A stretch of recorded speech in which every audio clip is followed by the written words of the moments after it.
نحمده ونستعينه ونستغفره ونؤمن به ونتوكل عليه ونعوذ بالله من شرور أنفسنا ومن سيئات أعمالنا من يهدي الله فلا مضل له ومن يضلل فلا هادي له ونشهد أن لا إله إلا الله وحده لا شريك له وأشهد أن محمدا عبده ورسوله الذي أرسله بالحق بشيرا ونذيرا وداعيا إلى الله بإذنه وسراجا منيرا فقد قال الله تعالى في كلامه المجيد وبرهانه التوحيد أعوذ بالله من الشيطان الرجيم بسم الله الرحمن الرحيم أفمن كان مؤمنا كمن كان فاسقا لا يستوون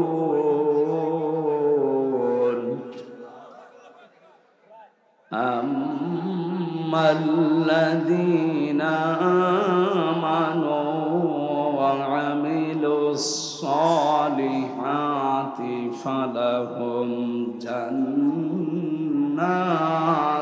المأوى نزلا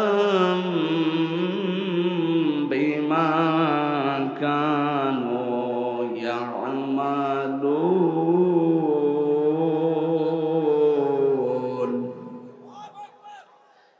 وأما الذين فسقوا فمأواهم النار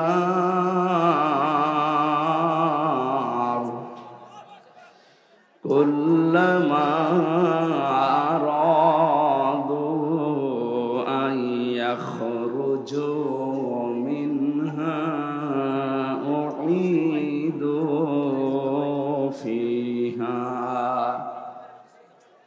وقيل لهم ذوقوا عذاب النار الذي كنتم به تكذبون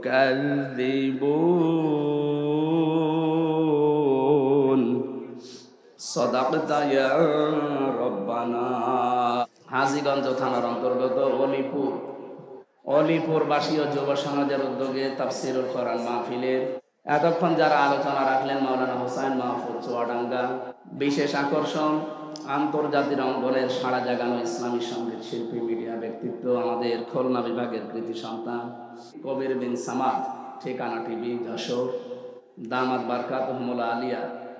কোরআন কারিমে আল্লাহ জানিয়েছেন যারা শুনতে আসে কোরআন তাদেরকে দুইটা হুকুম মানা লাগবে। এক নম্বরে ফাসতামিউ, ধৈর্য সহকারে এবং মনোযোগ সহকারে শোনা লাগবে। শব্দগুলো কি বলছে খেয়াল করেন তো। শুধু শোনা আরবি হচ্ছে সামিয়া, শুধু শোনা আরবি কি আল্লাহ সামিয়া দিলেও তো আমরা শুনতাম, ফাসতামিউ দিয়েছে। আরবি গ্রামার অনুযায়ী অক্ষর যত বেশি হবে গুরুত্ব তত বাড়বে। আল্লাহ দিয়েছেন ফাসতামিউ, তিনটা অক্ষর বেশি আছে এখানে, তার মানে 3 গুণ গুরুত্ব বেশি। শুধু শুনলে হবে না, মনোযোগ সহকারে শোনা লাগবে। ওয়াংসিতু, 2 নম্বরে চুপ থাকা লাগবে। তাহলে দুইটা শব্দ আল্লাহ, দুইটাই আমাদের জন্য মেনে নেওয়া নফল। নামাজ যেভাবে ফরজ মনে করে পড়েন, আল্লাহর এই দুইটা হুকুম ওইভাবে ফরজ মনে করে আদায় করবে। লাআল্লাকুম তুরহামুন, আশা করা যায় এখানে রহমত নাজিল হবে ইনশাআল্লাহ। এখন আমি কবির বিন সামাদ, হোসাইন মাহফুজ সহ যারা বলতে আসলাম বিভিন্ন জেলা থেকে, কোরআনের এই বিশাল মশান নিয়ে দাওয়াতি কাজ নিয়ে আমরা এসেছি। আমাদের আল্লাহ একটা আদেশ দিয়েছে। আপনাদের আদেশ কয়টা? দুইটা। এই জবাব দেন না কেন? এটা কিন্তু ইবাদত চলছে এখন। যতক্ষণ বসে আছে শ্বাস প্রশ্বাসে নিঃশ্বাসে নেকি হচ্ছে, অন্তত নেকি যদি নাও হয় গুনাহ হচ্ছে না।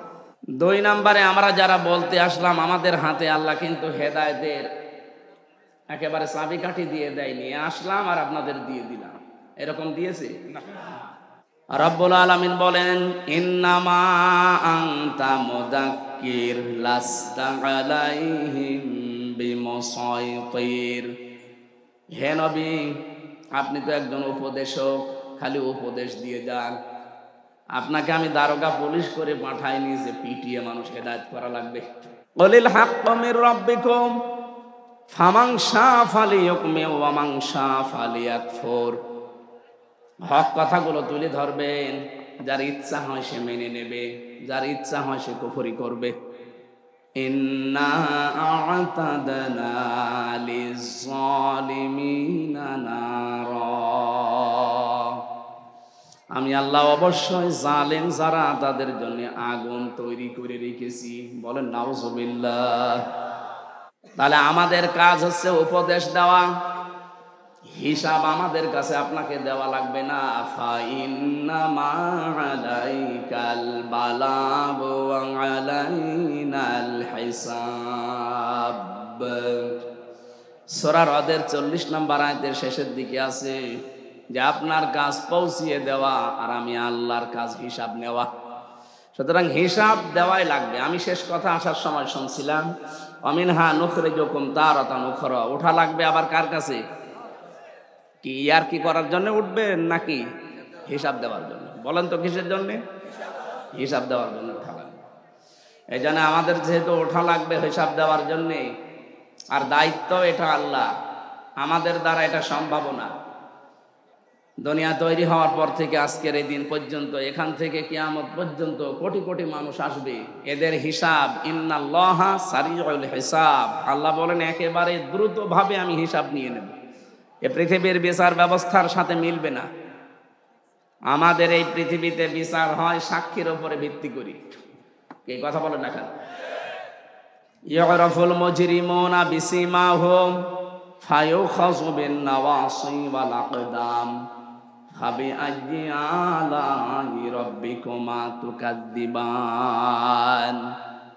রব্বুল আলামিন বলেন কিয়ামতে অপরাধী যারা, এ মানুষগুলোকে আমি জিজ্ঞাসাও করব না যে এই অপরাধ করেছিলি না। ওনার বিচার পুরাটা আলাদা। উনি শুধু আপনার অপরাধের চিহ্নগুলো এই শরীরের ভেতরে ফুটিয়ে তুলবে। আয়াতের তাফসিরে আমি 10 প্রকার আকৃতির নাম পেয়েছি। কিয়ামতে কারো আকৃতি হবে কুকুরের মতো, কারো শূকরের মতো, কারো সাপের মতো। সাপের কাজ কি? একটা মানুষকে সবল দেয়, লোকটা মরে যায়। সাপের কোনো লাভ হয় না, মাঝখান থেকে ওর জীবনটা শেষ হয়ে গেল। বহু মানুষ এই পৃথিবীতে এমন আছে, সকালবেলা উঠেই ওর ধান্দা থাকে কার ক্ষতি করব, কিন্তু নিজের কোনো লাভ হয় না। মাঝখান থেকে একটা লোক বিপদে পড়ে যায়, তাও যেমন তেমন বিপদ না, বিশাল বিপদে পড়ে যায়। সারা জীবন তখন তার এই দুঃখের বোঝা, কষ্টের বোঝা বহন করা লাগে।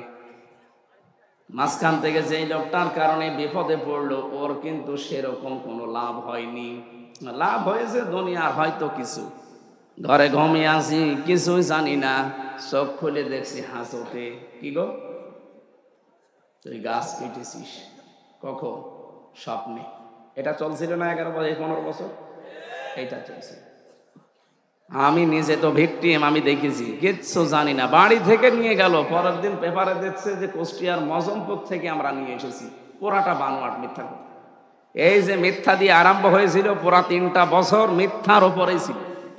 আমার রিমান্ডে থেকে শুরু করে একেবারে বের হওয়া পর্যন্ত একটা কথাও কোনোদিন আমি সত্যি পাইনি। পুরাটা ওরা যা বলেছে করেছে সব মিথ্যা। যে লোকগুলো এই কাজ করে আমার এই জীবন থেকে 3টা বছর কেড়ে নিলেন, যারা এর সাথে জড়িত, কি লাভ হয়েছে আপনার?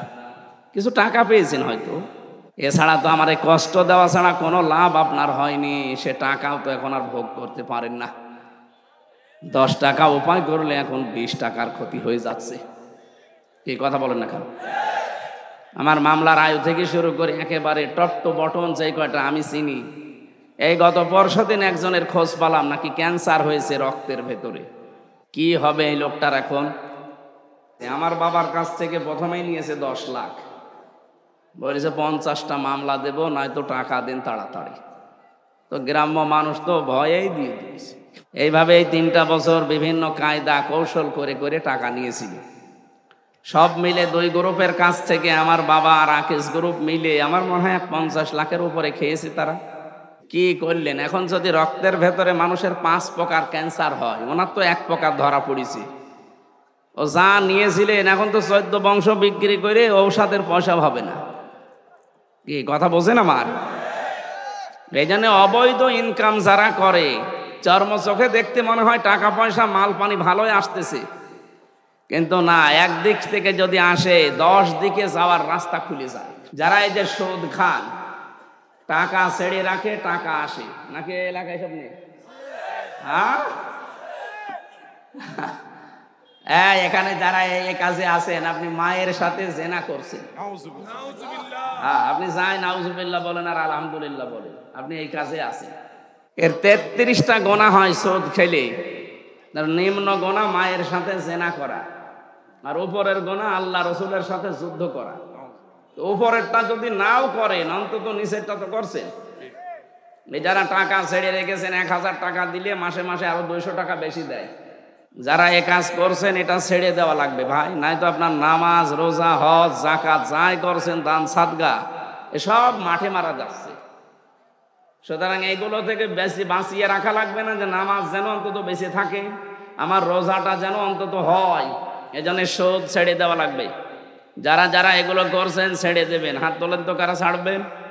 ঠিক আছে, আপনারা যখন হাত তুললেন যে ছেড়ে দেবেন, আলহামদুলিল্লাহ। আপনি সুদের টাকা মাসে মাসে নাই 20,000 ইনকাম করলেন, দেখবেন আপনার 1 মাসে 30,000 টাকা চলে যাওয়ার রাস্তা আল্লাহ তৈরি করে দেবে। হয়তো এমন একটা অসুখ দেবে যে 20,000 টাকার ওষুধই লাগে। বলেন তো, রোগ দেওয়ার সঠিকভাবে বলবেন মালিককে। ওয়াইদা মারিদতু ফাহুয়া ইয়াশফিন, আমি যখন অসুস্থ হই আমাকে শেফা দেয় কে? ঔষধ তো একটা ওসিলা। উনি যদি বলে যে না হবে না, তামাম দুনিয়া খেয়ে ফেললো, আপনি সুস্থ হবেন না। এ বিশ্বাস আমাদের আছে তো? এই যে দোয়াটা বললাম, ওয়াইদা মারিদতু ফাহুয়া ইয়াশফিন, এটা আমাদের জাতির পিতার দোয়া, ইব্রাহিম আলাইহিস সালাম। উনি দোয়া করেছিলেন, ওয়াইদা মারিদতু ফাহুয়া ইয়াশফিন, যখন আমি অসুস্থ হই আমাকে শেফা দেয় কে? এই জন্য অবৈধ ইনকাম করে আসবেন ঠিক, এমন একটা অসুখ লাগিয়ে দেবে। 20,000 টাকা উপায় হলে দেখা যাচ্ছে 25,000 টাকা চলে যাচ্ছে বিভিন্ন রাস্তায়। নিজেকে কন্ট্রোল করেন, এরকম বড় বড় বিপদ থেকে আল্লাহ আপনাকে বাঁচিয়ে রাখবে ইনশাআল্লাহ। কিছু মানুষের চেহারা হবে কুকুরের মতো। কুকুরের কাজ কি? 2টা কুকুরকে আপনি পাশাপাশি খাবার দেবেন, একটাকে যা দিয়েছেন ও কিন্তু সারা দিন খেয়ে শেষ করতে পারবে না, এরপরও পাশেরটায় হামলা দেয়। এটা কুকুরের স্বভাব। এই বাংলাদেশে বহু মানুষের স্বভাব এরকম ছিল, ওর নিজের যা আছে মরণ পর্যন্ত খেলেও শেষ হতো না, এরপরও জনগণেরটায় হামলা দিয়েছে। এগুলো কিয়ামতে যখন উঠবে দেখবেন মানুষের আকৃতি থাকবে না, ওদের আকারের উপরে কুকুরের চেহারা ভেসে উঠবে। কেন? ওয়ালাকাদ কাররামনা বানি আদম, আমি বনি আদমকে সম্মানিত করেছি, এত সুন্দর করে এর চেহারাটা বানালাম, মায়ের পেটে আমি ওকে হারাম খাওয়াইনি। কথা বলছে না কেন? মায়ের মাসিক অসুখ বন্ধ করে রক্তটা আমি নাভির ভেতর দিয়ে দিয়েছি, তাও মুখ দিয়ে দেইনি, এটা পবিত্র রাখলাম। অথচ দুনিয়ায় যাবার পরে এই পবিত্র মুখ দিয়ে কত অপবিত্র জিনিসের ভেতরে লাগায়। এই বিড়ি সিগারেটও কিন্তু ওই পর্যায়ে পড়ে। সুতরাং এটা যারা খান, এটা বন্ধ করবে। 3 নাম্বারে, কিছু মানুষের চেহারা আল্লাহ বানাবে শুকুরের মতো। শুকুরের কাজ কি? নিজের মেয়েকে, বউকে দেখবেন নিয়ে যায় যে কচু খেতে ছেড়ে দেয়, নিজে এক জায়গায় বসে থাকে। এটা শুকুরের স্বভাব। এটা বহু মানুষ এমন আছে, নিজের বউ যদি সুন্দরী হয় ও দিশাই পায় না, করবে কি? আরো সুন্দর করে বিউটি পার্লারে সাজায়, মেয়েকে সাজায়, রাস্তাঘাটে যায়, অনুষ্ঠানে যায়, বিয়ের বাড়ি যায়, নিজে এক জায়গায় বসে বসে গল্প করার, ওগুলো সব আল্লাহর রাস্তায় ছেড়ে দেয়। ওটা কি আল্লাহর রাস্তা? শয়তানের রাস্তা। এই পৃথিবীতে শয়তানের যতগুলো কাজ আছে তার 2 নাম্বার, শয়তানের 1 নাম্বার কাজ হচ্ছে সে অহংকারী। সে সব সময় মনে করে আমিই সব, আর যা আছে সব ডিলিট। আনা খায়রুম মিনহু খলাকতানি মিন নারিন ওয়া খলাকতাহু মিন তিন। এটা শয়তানের প্রথম স্বভাব। 2 নম্বরে শয়তানের স্বভাব হচ্ছে ও যৌনতা ছড়াতে ভালোবাসে। কি করে উলঙ্গ করা যায়, মানুষকে উলঙ্গ করা যায় এই চিন্তায় থাকে সব সময়। এরকম শয়তানেরও প্রায় 7টা কাজ আছে দুনিয়াতে, ও এইগুলো করতে পারলে ওর আনন্দ লাগে। সুতরাং যারা যৌনতা ছড়াতে ভালোবাসেন, আপনি বিশ্বাস করবেন যে আপনি আর মানুষ নেই, আপনাকে শয়তান পুরাপুরি দখল করে ফেলেছে। কথা বোঝেন? আজকের এই যে ভাইস চেয়ারম্যান, উনি সাবেক, উনি যদি এখন বাড়ি যায়, বাড়িতে যাওয়ার পরে সালাম দিয়েছে স্ত্রীকে, ওনার বউ যদি বলে ওই কুকুরের বাচ্চা, ওনার রাগ হবে না? জ্ঞানী মানুষ হলে রাগ হবে না, চিন্তা করবে কি গো, এ তো শিক্ষিতা মেয়ে, এ ধার্মিক বংশের মেয়ে, আর আমার কোনোদিন মুখের ওপরে মুখ তুলে কথা বলে না, আজকে আমারে গালি দিচ্ছে, ঠিক করে জিনে ধরেছে। কিসে ধরেছে? নাই তো গালি দেওয়ার কথা না। আপনি যখন দেখবেন যে আপনাকে যৌনতা ছড়িয়ে আপনি ভালো লাগছে, নিজের গোপন অঙ্গগুলো মানুষকে দেখাতে আপনার আনন্দ লাগে, মজা লাগে, আপনি বুঝবেন শয়তান আপনাকে দখল করে ফেলেছে। কথা বুঝতেছে? কিয়ামতের ওই কঠিন ময়দানে আল্লাহ রাব্বুল আলামিন মানুষকে যখন বিচারের জন্য ডাকবেন, তখন তার এই আকৃতিটা পুরা পাল্টিয়ে ফেলবেন। এত সুন্দর করে সম্মান দিয়ে বানালাম, তোরে এখন কুকুর বানাবো, শূকর বানাবো, সাপ বানিয়ে দেব না, এটা মানায় না। এই জন্য চেহারার ভেতরে এইগুলো আল্লাহ ফুটিয়ে তুলবেন। আজকে এখানে যদি কেউ কুকুরের আকৃতি পেয়ে যায়, বলেন তো ওসি সাহেব ওরা আমির হামজা হক এখানে আপনি আসতে দেবেন? কি মনে হচ্ছে আপনার? কয়েকটা মানুষ এখানে আমরা মাত্র বসে আছি, নাই 5,000 মানুষ হবে। এর ভেতরে কুকুরের শূকরের আকৃতি পেরে যদি আপনি এখানে উঠতে না দেন, কিয়ামতে কোটি কোটি মানুষ থাকবে। এর ভেতরে আমার আল্লাহ আপনার চেহারা শূকরের মতো বানিয়ে দেবে, কুকুরের মতো বানিয়ে দেবে। মানুষ দেখেই বুঝবে যে এই ধরনের অপরাধী ছিল। দ্বিতীয় নম্বরে কোরআনে পেয়েছি সূরা ইয়াসিনের ভেতরে, ওয়ামতাজুল ইয়াউমা আইয়ুহাল মুজরিমুন। হাসরের ময়দানে আল্লাহ নিজে একটা ঘোষণা দেবেন, হে অপরাধী যারা, পাপিষ্ট যারা, আমার নেককার বান্দাদের থেকে আলাদা হয়ে যা। আজ হয়তো আমার অপরাধগুলো শরীরে লেখা নেই, এজন্য অনেকে টের পায় না। কিয়ামতে কিন্তু এগুলো সব লেখা থাকবে, কে কোন ধরনের অপরাধ করেছে। ময়দানে মাহশারে যদি আল্লাহ বলে, হামজা আজকে আমার নেককার বান্দা বান্দিদের থেকে তুই বের হয়ে যা, কি অবস্থা তৈরি হবে ওইটা সামনে নিয়ে আপনি বলেন। এজন্য হক কথাগুলো আমার ছড়ানো দরকার। আপনি যদি মেনে নিতে পারেন তো ভালো, আপনার কপাল খুলবে। যদি মেনে নিতে না পারেন, আপনার জন্য আল্লাহ আগুন তৈরি করে রেখেছে। ইন্না আ'তাদনা লিয-যালিমিনা নারা। আল্লাহ বলেন আমি নিজে তার জন্য আগুন তৈরি করে রাখলাম। বলেন নাউজুবিল্লাহ। তাহলে আপনাদের দায়িত্ব চুপ থাকার, শোনা, আর আমার দায়িত্ব পৌঁছিয়ে দেওয়া সঠিকটা। আমি সেই নিয়ত নিয়েই বসেছি। আজকের আলোচনাটা হেদায়েতমূলক আমি করব ইনশাআল্লাহ। আমাদের আজকের বিষয় হচ্ছে সমন্বয়। কি বললাম? বলেন না কেন? কি সমান না? আজকে যে তেলাওয়াত করলাম সূরা সেজদা 18, 19, 20, এতগুলো আয়াত আমি কোনো তাফসীর মাহফিলে পড়ি না, খুব পড়লেও এক আয়াতের অর্ধেক পড়ি।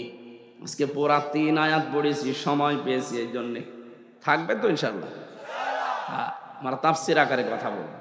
সমন্বয় যেহেতু বলেছি, আমরা সেজদা, সূরা সেজদা থেকে পড়েছি। এত বড় একটা সুন্দর সূরা, সূরা সেজদা, 30টা আয়াত আছে, 3টা রুকু আছে। কোরআন শরীফের ভেতরে 30 আয়াত বিশিষ্ট সূরা আমি পেয়েছি 2টা, সূরা মুলুক আর সূরা সেজদা। বিশ্বনবী সারাটা জীবনে এই 2টা সূরা পড়িয়ে তারপরে ঘুমাতেন। বলেন সুবহানাল্লাহ। এত দামি সেজদা, নাম শুনলেই বোঝা যাচ্ছে এর ভেতরে এমন একটা কিছু আছে যেটার উপরে আমার আল্লাহ খুশি হয়। সেজদা এত দামি জিনিস, কোন মানুষ যদি সেজদা না দেয়, আমার আল্লাহ পাক এই পৃথিবীতে সবচাইতে বেশি রেগে থাকে তার উপরে। ও চাঁদপুরবাসী, আমরা অনেক মানুষ এখানে আছি, সুস্থ সবল থাকার পরও আমরা নিজেরা আল্লাহকে সেজদা দেই না। তাফসিরের ভেতরে একটা ঘটনা পড়েছি, শয়তান মানুষের রূপ ধরেছে একবার, আল্লাহর এক বান্দার সাথে দোস্তি করেছে, সারাদিন তার সাথে চলাফেরা করে, ওঠা বসা করে, বন্ধুত্ব করে ফেলেছে। হঠাৎ সন্ধ্যার পরে যতদূর গেছে আর আসা সম্ভব হয়নি, এক গাছের নিচে আশ্রয় নিয়েছে। হঠাৎ করে শয়তান ডাক দিয়ে বলে, বন্ধু আমি আজকে আর তোমার সাথে থাকতে পারলাম না, আমি বিদায় নিলাম। কেন, সারাদিন তো কথাবার্তায় ওঠা বসায় চলাফেরায় তো ভালোই ব্যবহার ছিল, বন্ধুত্ব হয়েছিল, চলে যাবেন কেন? এবার প্রশ্ন করছে, কি তুমি আমার চিনতে পেরেছো? বলে না, আমি শয়তান। কে? লোকটা বলছে, কি আশ্চর্য, আপনি পরিচয় যখন দিয়ে দিলেন, আপনাকে দেখে তো আমার ভয় লাগার কথা, আর আপনি আমারে ফেলে রেখে চলে যেতে চান কেন? শয়তান জবাব দিয়েছে, বন্ধু আমি শুধু একটা সেজদা লঙ্ঘন করেছি। কয়টা? আল্লাহ বলেছিল আদমকে সেজদা দাও, আমি দেইনি। একটা সেজদা লঙ্ঘন করার কারণে যদি আল্লাহ আমার উপরে গজব নাজিল করে, দুইটা জিনিস থেকে আল্লাহ আমাকে চিরবঞ্চিত করে দিয়েছে। এক নম্বরে কোনোদিন আল্লাহ আমাকে ক্ষমা করবে না, দুই নম্বরে কোনোদিন তিনি আমাকে জান্নাতে দেবে না। অথচ আজকে 24 ঘন্টা তোমার সাথে আছি, 24টা ঘন্টায় তোমার উপরে 17টা সেজদা ফরজ ছিল। কয়টা? 17টা সেজদা অন্তত ফরজ, 34টা সেজদা ফরজ ছিল, 17 দুকোণে একটা সেজদাও তুমি তো দিলে না। আমার ভয় হচ্ছে আমি একটা লঙ্ঘন করে যদি গজব প্রাপ্ত হই, তুমি 17 দুগুণে 34টা সেজদা দাওনি, আল্লাহ যে কি গজব নাজিল করবে, তার কারণে আমিও পুড়িয়ে সারকার হয়ে যেতে পারি। চাঁদপুরবাসী, যেহেতু এলাকা মুসলমান বেশি, অন্য ধর্মের লোক সেরকম নেই, আমরা জানি সেজদা দেন না। আপনি মুসলমান দাবি করেন কোন কারণে?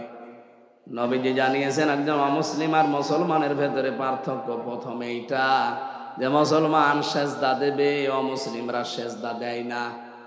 সুতরাং আমি নামাজের বিষয় আর বলবো না, আজকে ট্রান্স দিলাম এই, আপনি মুসলমান দাবি করতে হলে মাস্ট বি আপনাকে সেজদা দেওয়া লাগবে।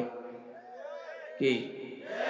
আজরাইল যতদিন না আসে এই গুরুত্বপূর্ণ বিধানটা আপনি ছেড়ে দেবেন না। সেজদা যদি কেউ ছেড়ে দেয় ফরজটা, তাহলে আল্লাহ বলেন আমি নিজে ওর দায়িত্ব ছেড়ে দেই। আল্লাহ যদি আপনার দায়িত্ব ছেড়ে দেয়, আপনি 1 সেকেন্ডও শুদ্ধভাবে চলতে পারবেন না। এই যে চলাফেরা করেন, মনে করছেন আমার বাবার দেওয়া শরীরে চলি, এক পা ফেলতে হলে প্রতিটি কদমে আল্লাহর ফেরেশতার সাহায্য লাগে। প্রত্যেকটা কদমে কদমে আল্লাহ ফেরেশতা দিয়ে রেখেছেন, যদি ওনারা দায়িত্ব পালন না করে আপনি হাঁটতেও পারবেন না। আমি যখন দায়িত্ব ছেড়ে দেব, তখন পদে পদে বিপদে পড়বে। আমি মাঝে মাঝে শব্দটা নিয়ে ভাবি যে আমরা বেঁচে আছি, এটা একটা আশ্চর্য। আমরা মরে যাই, এটা স্বাভাবিক। মানুষ মরবে, এটা স্বাভাবিক বিষয়, মানুষ মরেই যাবে। কিন্তু যে বেঁচে আছি, এটাতে কতগুলো অর্গান কাজ করছে আমার এই 3.5 হাত বডিতে। এই যে কথা বলতে পারি, এক একটা কথা বিজ্ঞান এখন প্রমাণ করছে। খলাকাল ইনসান আল্লামাহুল বায়ান, এই আয়াতের তাফসিরে পড়েছি, এক একটা কথা তৈরি হতে 27টা স্তর পার করা লাগছে। এতটুকু একটা কণ্ঠ, এই জায়গায় 27টা স্তর পার করে একটা কথা তৈরি হয়। আমি যখন ভেতর থেকে মনে করি যে কথা বলবো, এই কথাটা ভেতরে 27টা ধাক্কা লাগে। কত? 27টা স্তর পার করে শেষ পর্যন্ত মুখ দিয়ে বের করে দিচ্ছে। তাফসীরের ভাষা হচ্ছে প্রতিটি স্তরে একজন ফেরেশতা বসে আছে, এর কাছে ও, ওর কাছে ও, ওর কাছে ভাবে দিতে থাকে। সর্বশেষ এসে একজন ফেরেশতা বলে, যা কথাটা বের করে দিলাম। যদি একজন ফেরেশতাও দায়িত্ব পালন না করে, আপনি জীবনেও কথা বলতে পারবেন না, শুধু গা গো শব্দ করবেন। কথাটাই যদি এই হয়, বাকি এখনো যেগুলো আছে এগুলো আরো গুরুত্বপূর্ণ। এই মাথার ভেতরে সামনে আছে ফ্রন্টাল লব, অক্সিপিটাল লব, প্যারাইটাল লব, এরকম 70টা জিনিস দিয়ে সাজানো এই মাথাটা। এক একটা বিষয়ের উপরে 6টা 8টা 12টা করে তার দেওয়া আছে। কম্পিউটার এখানে ভেড়ান, আপনাকে আমি দেখাচ্ছি, এই মুহূর্তে আপনার ঈমান আরো বেড়ে যাবে। কি ঘিসিমিসি করা আছে এর ভেতরে। প্রত্যেকটা তার আমাদের এই শরীরের 24 ঘন্টা কাজ চালাচ্ছে। একটা তার যদি আল্লাহ অকিছু করে দেয়, আপনি পাগল হয়ে যাবেন। অনেকে বলে না যে তার কাটা, এমনি বলে। হালকা যদি একটু আপনার ঢিলা হয়ে যায়, কাটা না, তারটা যদি ঢিলা হয়ে যায়, আপনি পাগল হয়ে যাবেন। নিজের পায়খানা নিজে খাবেন। রব্বুল আলামিন বলেন, আমি সবগুলো আমার এই ফেরেশতা দিয়ে তোর শরীরটাকে চালাচ্ছি। এই জন্য তুই বেঁচে আসিস, এটা আশ্চর্য। তুই মরে যাবি, এটা স্বাভাবিক। আল্লাহ দায়িত্ব নিয়ে নিয়েছেন এই ফরজ সেজদার কারণে। যারা সেজদা দেয় না, আল্লাহ বলেন ওর দায়িত্ব আমি নেই না, ছেড়ে দেই। বলেন নাউজুবিল্লাহ। এরকম বহু কথা তাফসীরের ভাষায় শুধু সেজদার নামকরণে লেখা আছে। এত গুরুত্বপূর্ণ একটা বিধান সেজদা। কি বললাম? মানুষের এই 3.5 হাত বডির ভিতর তাকালেই বোঝা যায় যে মানুষকে আল্লাহ বানিয়েছে সেজদা দেওয়ার জন্য। এই হাত দিয়ে, কপাল দিয়ে, নাক দিয়ে এই পৃথিবীতে আর কোনো সৃষ্টি সেজদা দিতে পারে না। গাছও সেজদা দেয়, খালি লম্বা হয়, ছায়াগুলো লম্বা হয় বিকাল বেলা, ওইটা ওর সেজদা। গরুগুলোও সেজদা দেয়, রাতের বেলা জাগর কাটে, এইটা ওর সেজদা। এক কথা বুঝতেছেন? কিন্তু আমাদের মতো এইভাবে সেজদা পৃথিবীর কোনো সৃষ্টি দিতে পারে না। এই জন্য আমাদের দাম এত বেশি। এখন সেজদায় আপনি দেন না, আপনার দাম তো কুকুরের চাই তো খারাপ হয়ে যাবে। আজকে থেকে ফরজ সেজদা আর ছেড়ে দেবেন? আলহামদুলিল্লাহ। আমরা 18, 19, 20 এই সূরা থেকে পড়েছি, এবার তেলাওয়াত করছি তাফসীর করার জন্য। রব্বুল আলামিন বলেন, আফামান কানা মুমিনান কামান কানা ফাসিকা লা ইয়াস্তাবুন। হে নবী, এই পৃথিবীর মানুষগুলো কি মনে করে যারা ঈমান এনেছে আর যারা পাপাচার পাপিষ্ঠ এরা সমান? না, এরা কখনো সমান না। পৃথিবীতে যারা ঈমানদার আর যারা ঈমান আনে নাই, এরা আল্লাহর কাছে কখনো সমান না। এই জন্য আমরা যারা এই দেশে ঈমান আছে, ঈমানের দাবি আমরা যারা মানতে পারি, বিশ্বাস করে নিতে পারি যে মানুষগুলো এখনো ঈমান আনে নাই, অথচ ঈমান আনার পরেও অনেকে ঈমানের দাবি পূরণ করে না, তারা আর আমরা জীবনেও সমান। বলেন বলেন। লা ইয়াস্তাওয়ি আসহাবুন নারি ওয়া আসহাবুল জান্নাহ, আসহাবুল জান্নাতি হুমুল ফাইজুন। কখনোই সমান না। যারা জাহান্নামে যাবে আর যারা জান্নাতে যাবে, এরা কখনো সমান না। যারা জান্নাত পাবে এই মানুষগুলোর জীবন সফল। ও চাঁদপুরবাসী, হেদায়েতের নিয়ত কথাগুলো শোনেন। এ পৃথিবীর ময়দানে সফল আমার আল্লাহর দৃষ্টিতে ওই লোকটা, সফলতা পেয়ে গেছে ওই লোকটা ফামান যুহজিহা আনিন নার ওয়া উদখিলাল জান্নাতা ফাকাদ ফাজ। সূরা আলে ইমরানের 185 নম্বর আয়াতের মাঝের অংশে আছে, রব্বুল আলামিন বলেন, যেই লোকটাকে আমি আল্লাহ আস্তে আস্তে জাহান্নামের কাজগুলো ছেড়ে দেওয়ার তৌফিক দেই, জান্নাতের কাজগুলো আস্তে আস্তে করার সুযোগ করে দেই, এই লোকটার জীবন সফল। আপনি এখন নিজের কি ভাবেন তো, জাহান্নামের কাজ কি আপনি ছেড়ে দিতে পারছেন? জান্নাতের কাজের দিকে কি এগিয়ে যেতে পারছেন? এটা প্রথম অর্থ। দ্বিতীয় অর্থ হচ্ছে, চূড়ান্ত সফলতা ওই মানুষ পাবে যাকে জাহান্নামের আগুন থেকে মুক্ত করে আমি আল্লাহ জান্নাতি বলে ঘোষণা দিয়ে দেব। আসল হার জিতের খেলা পৃথিবীর ময়দানে হয় না। ইয়াউমা ইয়াজমাউকুম লিয়াউমিল জামঈ যালিকা ইয়াউমুত তাগাবুন। আসল হার জিত হবে কিয়ামতের ওই কঠিন ময়দানে। ওই দিন কেউ একজন আর একজনের সমান হতে পারবে না। সুতরাং আসল হার জিত যেহেতু সামনে আসতেছে, এইটার জন্য এখন থেকেই প্রস্তুতি নেওয়া আমাদের।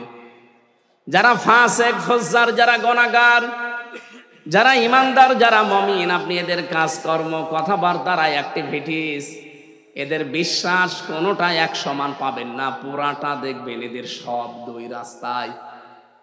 কোনদিন এরা এক রাস্তায় এদেরকে আপনি পাবেন না। যারা ইমানদার এই মানুষগুলো কোনদিন অনর্থক কথা এবং কাজ করে সময় নষ্ট করবে না।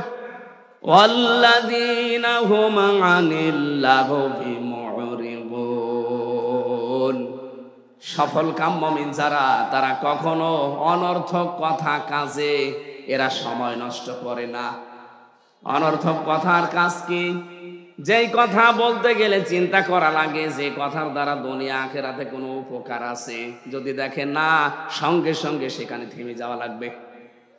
কোন কাজ করতে গেলে যদি দেখেন এই কাজে আমার দুনিয়া আখিরাতের কোনো উপকার আছে, যদি দেখেন না, আপনি সঙ্গে সঙ্গে নিজেকে থামিয়ে ফেলবেন। এই মুরিদুন, লাগবুন, এই শব্দগুলোর ব্যাখ্যা আমি বিভিন্ন তাফসীরের সাথে মিলিয়ে দেখেছি। পৃথিবীতে সবচাইতে বড় অনর্থক কাজ হচ্ছে আল্লাহর জমিনে মানুষের তৈরি করা আইন কায়েম করার চেষ্টা করা। এটা এই দেশের মানুষকে আমরা বোঝাতে পারছি না। কোরআনের পাখি 50টা বছর চেষ্টা করেছিল এটা বোঝানোর, যে আপনারা লাগবন থেকে বিরত থাকেন, অনর্থক কাজ থেকে, অনর্থক কর্ম থেকে নিজেকে বিরত রাখেন, নয়তো সফল হতে পারবেন না। এটা 50টা বছর তিনি একটা কথা বুঝিয়েছেন। চামড়া আমাদের এত মোটা, গন্ডারের মতো, কাতুকুতু দিলে নাকি 3 দিন পরে টের পায় গন্ডার। শ্বশুর বাড়ি যাচ্ছিল, রাস্তার পাশে দেখছে একটা গন্ডার বাঁধা। গন্ডার কি কাতুকুতু দিয়েছে? কাতুকুতু বোঝেন না? দেখে না, গন্ডার হাসে না। 3 দিন পরে শ্বশুর বাড়ি থেকে আসার সময় দেখছে গন্ডার হাসতেছে। ডাক দিয়ে বলে, বন্ধু, 3 দিন আগে তোমারে কাতুকুতু দিলাম, তখন তো হাসলে না, এখন হাসতেছ। গন্ডার বলে, বন্ধু, এই 3 দিন পরে চামড়া ভেদ করে আমার কাতুকুতু লেগেছে। গন্ডারের কাতুকুতু লাগে কয়দিনের ভেতরে, আর আমাদের না না, অনেকে বছর সঙ্গে সঙ্গে। কিসের সঙ্গে সঙ্গে? এত কাতুকুতু দেওয়া হয় কোরআন দিয়ে, হাদিস দিয়ে, আখিরাতের কথা দিয়ে, কই কিছুই তো মনে হয় না, আগে যা ছিল তাই। এই জন্য আজকে আমরা কাতুকুতু দিচ্ছি কোরআন দিয়ে। যারা অনর্থক কথা এবং কাজে আছেন, পৃথিবীতে যত অনর্থক বিষয় আছে, সবচাইতে অনর্থক হচ্ছে মানুষের তৈরি করা আইন। এক কথা বলেন, আল্লাহর এই জমিনে আল্লাহর পাঠানো আইন বাদ দিয়ে যারা মানুষের তৈরি করা আইন বিজয় করতে চান, আপনি কিন্তু অনর্থক কাজে আছেন। এরপরও যদি কেউ না বোঝার ভান করে থাকেন, কোরআন শরীফ দিয়ে, বুখারী শরীফ দিয়ে তো হচ্ছে না, আপনার বুখারী শরীফ দেওয়া লাগবে। আপনার বিবেক কি মরে গেছে না কুকুরে প্রসাব করেছে? কোন কারণে আপনি মানুষ হয়ে মানুষের তৈরি করা আইন কায়েম করার চেষ্টা করবেন? আজ পর্যন্ত কোন কুকুরকে দেখেছেন একটা কুকুর হয়ে আর একটা কুকুরের আইন মানে? কথা বলে না কেন? এত বড় সৃষ্টি আমরা, সর্বশ্রেষ্ঠ সৃষ্টি, এরপরও কোন কারণে মানুষের তৈরি করা আইন এখানে কায়েম করা লাগবে? আজকে থেকে তওবা করেন। আমি জানি আপনার হেদায়েত কপালে থাকলে আজকেই হয়ে যাবে, আর হেদায়েত যদি আপনার না থাকে, ওই গিরিশচন্দ্র সেনের মতো পুরা কোরআন শরীফ আপনাকে গলিয়ে খাওয়ালেও আপনি পথ পাবেন না। গিরিশচন্দ্র সেন আমাদের চাইতে কোরআন কম পড়েনি, কম বোঝেনি, কম লেখেনি, আমাদের চাইতে বেশি লিখেছে। কারণ তাফসির লিখেছে, অর্থ তো লিখেছে, ও তাফসিরও লিখেছে। আমি বিশ্ববিদ্যালয়ে পিএইচডি যখন জমা দিয়েছিলাম, তখন দেখেছিলাম ও কিন্তু গিরিশচন্দ্র সেন শুধু কোরআনের বাংলা অর্থ করেনি, ও তাফসিরও করেছে। এখানে যারা আলেম বসে আছে জিজ্ঞাসা করেন তো, প্রতিটি শব্দের, কোরআনে কারিমে যত শব্দ আছে, প্রতিটি শব্দের অর্থ বলতে পারবে এরকম আলেম এখানে আছে? কেউ বুকে হাত দিয়ে বলার সাহস নেই, আমিও না, কারণ আমি পড়িয়েছি কিন্তু আমার মনে নেই, আমার এখন দেখা লাগবে। অথচ একটা হিন্দু মানুষ ওরা কোরআন শরীফের তাও একটা শব্দের একা একটা অর্থ না, একাধিক অর্থ ওর জানা ছিল না, তো তাফসীর করলো কি করে? এক একটা শব্দের একাধিক অর্থ আপনার জানতে হবে, এবং শব্দের ভাঙা কি করে, শব্দ ভাঙা লাগে, পরিবর্তন করা লাগে, এইটা আপনাকে আগে জানা লাগবে। ওই যে আমি শব্দ বললাম না, সামিয়া, সামিয়া দিলে এমনি অর্থ হবে শোনো, আর ফাস্তামিউ দিলে গুরুত্ব সহকারে, মনোযোগ সহকারে, মানিত্তাবাআল হুদা বিগাইরিল কোরআন আদাল্লাহুল্লাহ। তিরমিজি শরীফের হাদিস, নবীজি বলেন, কোরআনে কারিম বাদ দিয়ে যদি হেদায়েত পাওয়ার জন্য পৃথিবীর কোন জায়গায় কেউ যায়, তার মন যতই ভালো থাক, আদাল্লাহুল্লাহ, আল্লাহ নিজে তাকে দায়িত্ব নিয়ে গোমরা বানিয়ে দেবে। শব্দটা কিন্তু আদাল্লাহ ইয়াউদিল্লু, এটা বাবে ইফাল। আসল শব্দ দল্লা, দল্লা ইয়াউদিল্লু। এর বাংলা অর্থ দাঁড়াবে, যদি সোলাসি মুজাররাদ থেকে আসে, 3 অক্ষর বিশিষ্ট শব্দ থেকে আসলে বাংলা অর্থ হবে আপনি নিজেই নিজেকে গোমরা বানিয়ে ফেলেছেন। কিন্তু আদাল্লাহ বাবে ইফাল থেকে আসার কারণে অক্ষর বেড়ে গেছে, এজন্য বাংলা অর্থ দাঁড়াবে আপনি হয়তো গিয়েছিলেন, আপনার নিয়ত ভালো ছিল, কিন্তু কোরআন সেখানে চলে না, কোরআনের কর্মসূচি নেই। এই জন্য আল্লাহ নিজে দায়িত্ব নিয়ে আপনাকে আরো গোমরা বানিয়ে দেবে। এখানে একটা শিক্ষা আছে, বলেন তো হেদায়েত দেওয়ার একচ্ছত্র মালিকানা কার? নাকি আমাকে হালকা পাতলা আল্লাহ দিয়েছে? এই যে প্রথম থেকে তো ওইটাই বলছে যে হেদায়েতের মালিক আমি না, নবীকে পর্যন্ত আল্লাহ দেয়নি। ইন্নাকা লা তাহদি মান আহবাবতা ওয়ালাকিন্নাল্লাহা ইয়াহদি মান ইয়াশা। হে নবী, আপনি যাকে ভালোবাসেন তাকে হেদায়েত দিতে পারবেন না, আমি আল্লাহ যাকে পছন্দ করি তাকে দেই। আর আমি জানি যে হেদায়েত পাবে কে, আ'লামু ইসমি তাফসী। এবার আসেন তো আয়াতের শিক্ষা এবং ব্যাখ্যা কি। বিশ্বনবী নিজের আপন চাচাকে বহু চেষ্টা চালিয়েছিলেন হেদায়েত দেওয়ার জন্য, কিন্তু পারেন নাই, কারণ তার মন ছিল না। কি ছিল না? বলেন বলেন। কিন্তু ওর মন নেই, হেদায়েত পাওয়ার মতো ওর মন ছিল না, এই জন্য আল্লাহ ওকে হেদায়েত দেয়নি। মরে যাওয়ার পরে ওর জানাজাও হয়নি, কাফন দাফনও দেয়নি, পুড়িয়ে। আমি যেটা বোঝানোর জন্য হাদিসটা বললাম, আদাল্লাহুল্লাহ, নবীজি বলেন আল্লাহ নিজে তখন দায়িত্ব নিয়ে নেয় আপনাকে খারাপ বানাতে। আল্লাহ যদি হেদায়েত দেওয়ার পরিবর্তে খারাপ বানিয়ে দেয়, কোন বাবা আছে আপনাকে হেদায়েত দিতে পারে বলেন তো? আরো জোরে বলেন। এই জন্য হাদিসের বাস্তবতা আমরা দেখতে পাই এই বাংলাদেশে 48,000 পীর এই দেশে সরকারি জরিপে। কত? 48,000। অধিকাংশ দরবারে দেখবেন কোরআন চলে না, কোরআনের নিয়ম নীতি কর্মসূচি সেখানে নেই, সেখানে চলে বাবাদের নিয়ম। বলেন। এই জন্য হাজারো মানুষ ভালো হওয়ার নিয়তে যায়, কিন্তু ভালো হওয়ার পরিবর্তে আরো মুশরিক হয়, পীরের পায়ে সেজদা করে। এরকম পীর দেশে নেই? আপনার থানায় আছে? মনে করছেন হুজুর কিছু জানে না? সব খবর আমার কাছে আছে। মানুষ হয়ে যারা মানুষের সেজদা নেয়, এ তো টাটকা নির্ভেজাল মুশরিক। কথা বলুন। আমার কুষ্টিয়ার লালনের মাজারে মানুষ যায় ভালো হওয়ার নিয়তে, অথচ আগে গাঁজা খেত না, ওখানে গিয়ে গাঁজা খায়। ও কি ভালো হয়েছে না খারাপ হয়েছে? খারাপ হইলো কেন? কারণ ওখানে কোরআন নেই, কোরআনের কর্মসূচি আপনি পাবেন না। ওখানে শুধু প্রকাশ্যে সেজদা হয় লালনের মাজারে। অনেকে বউ ছেলে মেয়ে সব নিয়ে চলে যাচ্ছে কুমিল্লা, চাঁদপুর, নোয়াখালী থেকে, মনে করে যে আল্লাহর ওলি ঘুমিয়ে আছে, চায় যে দেখে শুধু গাঁজা। বাংলাদেশে একটা জায়গা আছে যেখানে পুলিশ পাহারা দিয়ে নিশ্চিন্তায় গাঁজা খাওয়ায়, একটা জায়গা আছে, কোনো চিন্তা নেই। যদি গাঁজা একেবারে নির্ভেজাল ভাবে খেতে চান, ওই মাজারে যাবেন, ওখানে কোরআনের কোন নিয়ম নীতি বলবেন, চলতেও দেবে না, চলেও না। যেহেতু কোরআন নেই, এই জন্য ওখানে যারা যায় ভালো হওয়ার পরিবর্তে আরো কি হয়? আরো জোরে বলেন কি হয়? এই জন্য আজকে সিদ্ধান্ত নেওয়া লাগবে, শুধু হাদিস শোনা না। যেহেতু আদাল্লাহুল্লাহ, আল্লাহ নিজে খারাপ বানায়। বাংলাদেশে যেই দরবারে কোরআন চলে না, কোরআনের নিয়ম নীতি নেই, ওই দরবারের প্রতিষ্ঠাতা যদি আমার বাবাও হয়, আমি ওখানে আর নেই। বলেন, এটা মানা যাবে না ইনশাল্লাহ? এই থানা থেকেই শুরু করবেন, নাকি এই থানা এসব নেই? আছে। দ্বিতীয় পয়েন্টটা বলি নাকি এটা বাদ দিয়ে দেব? না, বলেন বলেন বললে হবে না, মানা লাগবে। মানবেন তো ইনশাল্লাহ? দ্বিতীয় পয়েন্টটা আমি এবার বলছি, মানবেন কারা? আগে হাত তোলেন। হ্যাঁ, আন্দাজ হাত তুলবেন না কিন্তু, মুনাফিক হয়ে যাবে। তাহলে এখানে যেমন সহজ ভাবে বুঝলেন, কোরআন যেখানে দরবারে চলে না, ওই দরবারের প্রতিষ্ঠাতা আমার বাবাও যদি হয়, আমি ওখানে নেই।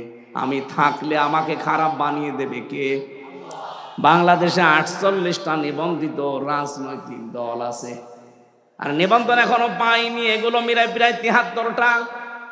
যেই রাজনৈতিক দলের কর্মসূচিতে কোরআন নেই, কোরআনের নিয়ম নীতি চলে না, ওই দল যদি আমার বাবাও প্রতিষ্ঠা করে, ওই দলে আমি নেই। এইবার অত জোরে বলবে না, আমি জানি এইটা মানতে গেলে তো ওয়াজ শেষ। এটা মানবেন না, অত জোরে আন্দাজে মিথ্যা কথা বলেন কোন কারণে? আপনি মানবেন না, আমিও জানি। এই জন্য এটা আসতে তারা তো বলেন যে কোরআন যেই দলে নেই, ওই দল যদি আমার বাবাও তৈরি করে থাকে, ওই দলে আমি আজকে থেকে আর নেই। কারণ ওখানে যদি আমি থাকি, আমাকে গোমরা বানিয়ে দেবে কে? জান, ওয়াজ হয়ে গেছে, এবার মোনাজাত করে দিই। যে না মানে এর চাইতে আর কি দামি ওয়াজ আছে বাংলাদেশে দেখান, আমি সেই ওয়াজ করব। ওয়াজ হয়ে গেছে না, মেনে নিতে পারলে এটাই যথেষ্ট। সারা বাংলাদেশে আমি এই হাদিসটা বলেছি, মানুষ যেভাবে হাত তুলে কথা দেয়, সব মানুষ যদি এই কথাটা ঠিক রাখতে পারতো, এদেশের সামনে কোরআনের রাজ কায়েম হওয়া কোনো ব্যাপারই না। কারণ কোরআন যেখানে নেই, আমি সেখানে নেই। তাহলে অনেক দল এমনি মাইনাস হয়ে যাওয়ার কথা না। যারা এই কথা বলতে পারে যে কোরআনের সাথে রাজনীতির কোনো সম্পর্ক নেই, ওদেরটা তো আগে মাইনাস হবে। অথচ আমার এই ছোট্ট মাথায় কোরআনে কারিমে রাজনৈতিক কথা আমি পেয়েছি 903 জায়গায়, এই না 918 জায়গায়। 918 জায়গায় ডাইরেক্ট ইনডাইরেক্ট মিলিয়ে আছে রাজনীতি করা লাগবে কোরআন দিয়ে। আর যেই মানুষটা বলে যে কোরআনের সাথে রাজনীতির কোনো সম্পর্ক নেই, ওর পেটে বম মারেন, কোরআন মানে কি বলতে পারবে না। আমি যে আয়াত পড়েছিলাম লাঘবন শব্দের ব্যাখ্যা দেওয়ার জন্য, এই পৃথিবীতে যে মানুষগুলো মানুষের তৈরি করা আইন কানুন কায়েমের জন্য চেষ্টা চালান, আপনি কিন্তু অনর্থক কাজে আছেন। সময়টা নষ্ট করেন না। কিয়ামতের দিন যদি জান্নাত পেয়েও যান, কোন জিনিসের জন্য আপনার আফসোস হবে না, শুধু একটা জিনিসের জন্য আপনার আফসোস হবে, যে সময়টা আপনি অনর্থক ব্যয় করেছেন। এক কথা বলছেন না কেন? জান্নাতীর মানুষদের কোনো আফসোস মনের ভেতরে আসবে না, শুধু একটাই আফসোস আসবে, যে অনর্থক যে সময়গুলো আমি ব্যয় করে ফেলেছি, অনর্থক কাজে আমার সময়টা ব্যয় হয়ে গেছে। আজ বাংলার কত মানুষ না বুঝে হোক বুঝে হোক নিজেদের জীবনের সময়গুলো সব অনর্থক কাজে ব্যয় করছে। আমি জেলখানার ভেতরে বাবর মিয়াকে দেখেছিলাম, এই যে লুৎফুজ্জামান বাবর, কয়েকদিন আগে বের হয়েছে। ওনার পাশের যে ছেলে আমি ছিলাম, দেখতাম কি জিকির করছে, লোকটা মনে হচ্ছে একেবারে টাটকা খাস আল্লাহর ওলি হয়ে গেছে। 17 বছর জেল খাটলো। আমি আর একজনকেও পেয়েছি জেলখানায়, ইসলামী আন্দোলনের সিপাহ সালার, আমাদের রাহবার জনাব এটিএম আজহারুল ইসলাম। আল্লাহ রাব্বুল আলামিন লুৎফুজ্জামান বাবরের মতো তাকেও যেন আমাদের মাঝে আবার ফিরিয়ে দেন। তার জীবনেও 17 বছর কেটে গেল। রাব্বুল আলামিন কোরআনের পাখিকে তুমি আর ফেরত দিলে না, জালেমদের হাতে তুলে দিলে, অন্তত এই মানুষটাকে আমাদের মাঝে ফেরত দাও। তার বহু স্যাক্রিফাইস আছে ইসলামের জন্য। তার যে মেধা, তার যে যোগ্যতা, তার যে লেখাপড়া আমি দেখেছি। জেলের ভেতরে প্রায় 300-র উপরে বই পেয়েছি তার ঘরে। তার মাথা, এটা মাথা না কম্পিউটার। বলেন তো, একটা মানুষ 300টার উপরে বই যদি শুধু জেলখানায় পড়তে পারে, বাইরে সে কত বই পড়েছে। আমার মাঝে মাঝে বই পাঠাতো কারারক্ষীকে দিয়ে, বলতো হামজাকে দিবা। কারাগারে রাত দিন এই বইটা আমি পড়েছিলাম প্রায় 7 বার এই 3 বছরে। ওটা পড়লেই যেন ঈমান বেড়ে যায়।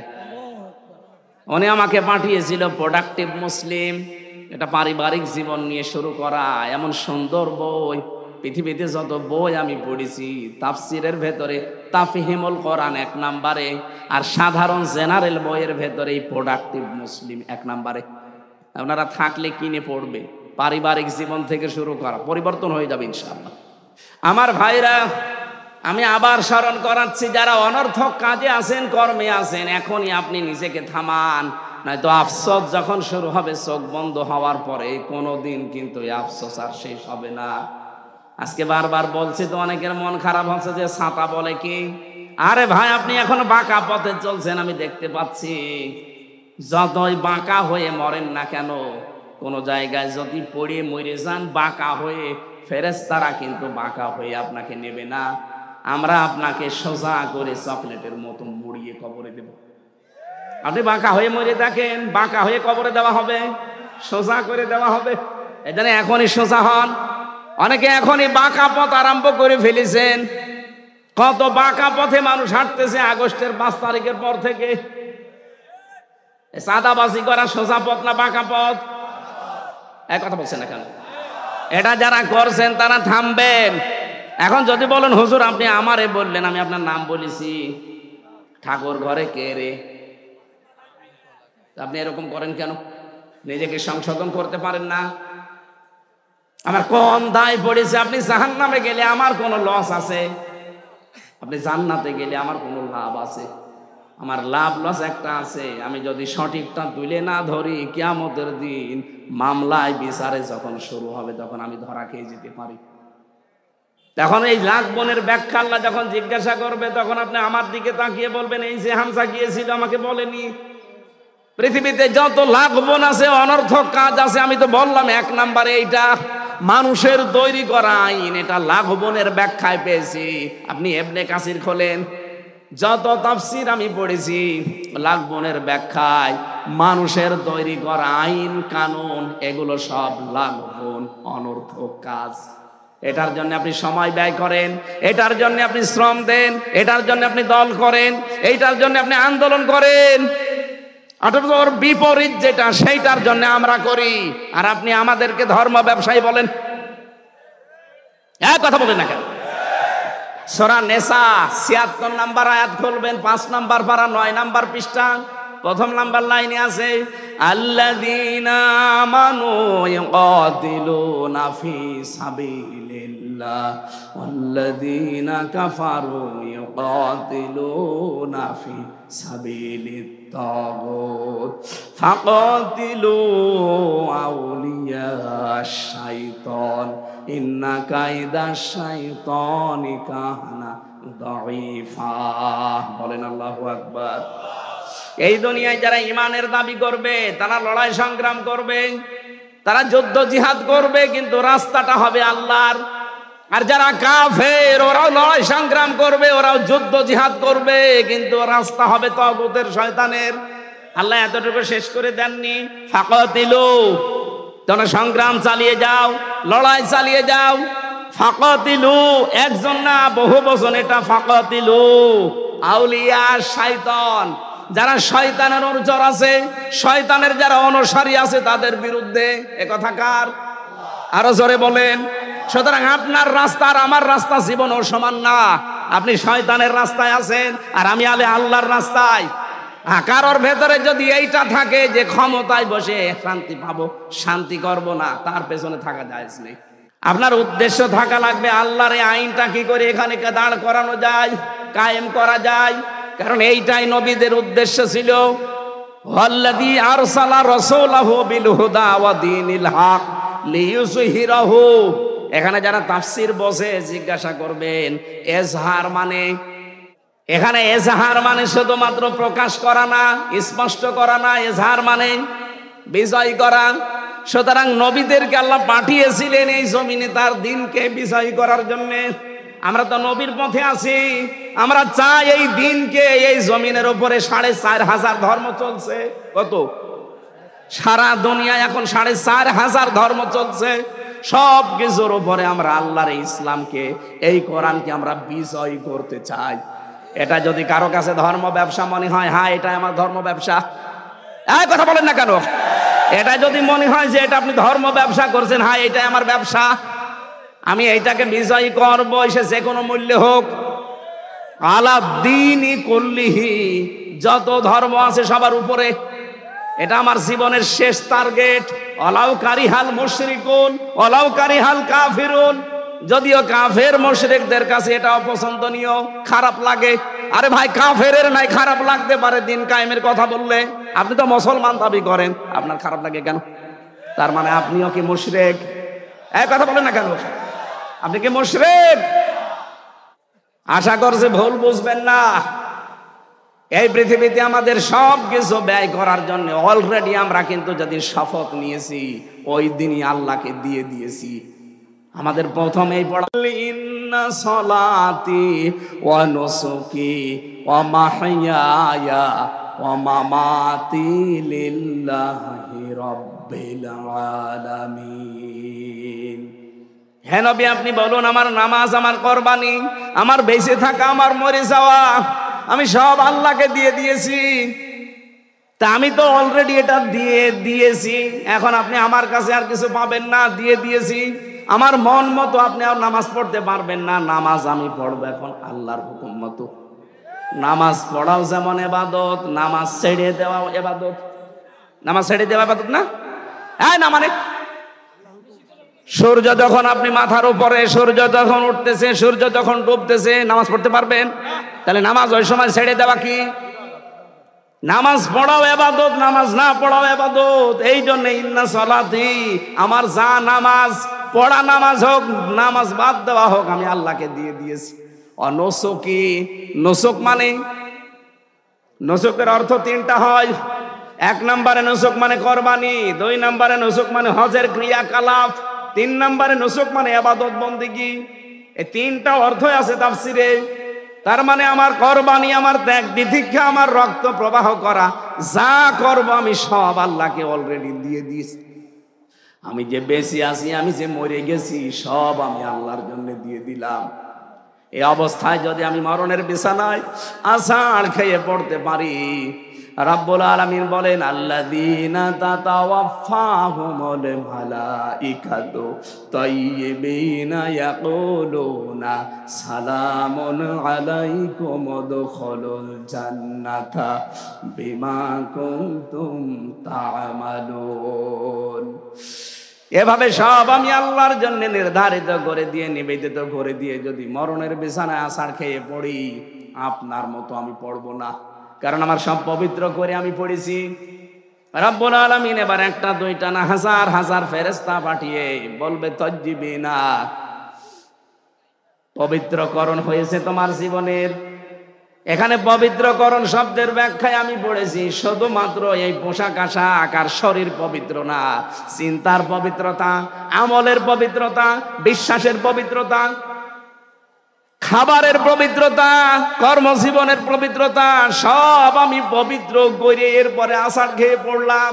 ফেরেশতারা এসেই বলবে সালাম, শান্তি আল্লাহর বান্দা তোমার উপরে, উদখুলুল জান্নাহ, ওই যে প্রবেশ করো জান্নাতে, বিমা কুনতুম তা'মালুন, যে কাজগুলো দুনিয়ায় করতে এর প্রতিদান স্বরূপ আল্লাহ তোমারে ওই জান্নাত দিয়ে দিয়েছে। জান্নাতি মানুষ আর জাহান্নামী মানুষের বিপরীতটা আছে জাহান্নামী মানুষের ক্ষেত্রে।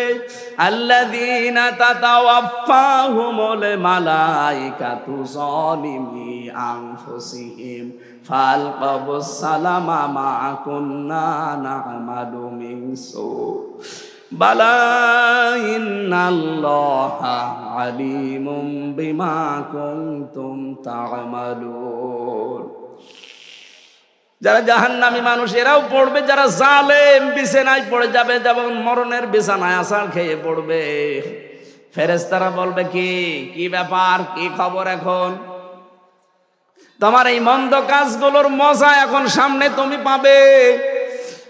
চাঁদপুরবাসী, সামনে এই দুইটা রাস্তায় খোলা আছে, কার জন্য কোনটা আছে নিজেই আপনি টের পাচ্ছেন। ফাদখুলু, ফেরেশতারা বলবে ওই প্রবেশ কর। আবওয়াবা জাহান্নাম, জাহান্নামের একটা দরজা তোর জন্য খোলা না, বাবের বহু বচন আবওয়াব, সব দরজা আল্লাহ খুলে দিয়েছে, প্রবেশ কর।